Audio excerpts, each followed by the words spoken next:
Alright, this is Lindy's new Slick Jig. This jig is a weight forward style type of jig. I'm not sure if anybody's seen a jig quite like this, but if you're vertical jigging in your ice fishing hole, most of the time a round ball jig will just go straight up and down, right? Well, watch what this one does. I can do the same thing with this, but there's so many more things I can do with the Lindy Slick Jig.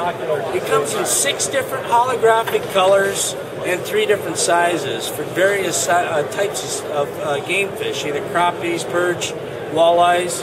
And what we do here, let me just show you the action on this jig and what you can do with it. You drop this jig down in the water. Watch what that jig does. It's a weight forward jig, and if I want to just tap the bottom and stay straight up and down and vertical, I can do that. But watch what that jig does. As soon as it hits the bottom, it kind of slides on its side. A little bit of flash. Doesn't that look like a real live minnow rooting around on the bottom looking for something to eat?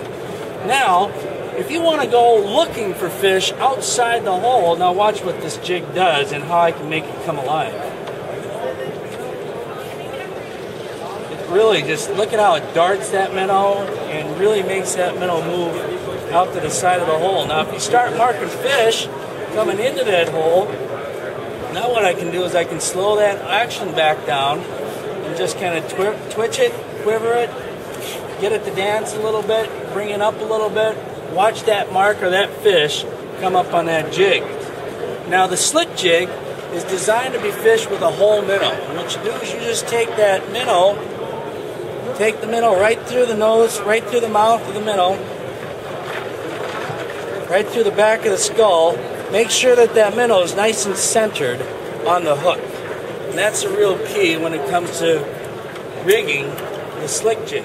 Now, if you want to limit the amount of motion that you have on this jig, let's say you got somebody fishing right next to you, you just take that knot and then just move that knot forward on the jig a little bit.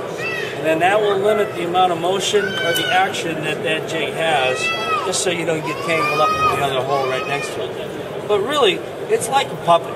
You know, you can really make this thing move the way you want it to move just by the action you put on it. If you put slow action on it, it stays straight up and down. A little bit more action, moves a little bit further out to the side. And if you really want a lot, really just give it that quick jerk like that. But that's a Lindy Slick Jig. It's just a cool little jig, something that you can really work very nicely and get some unique action out of that jig.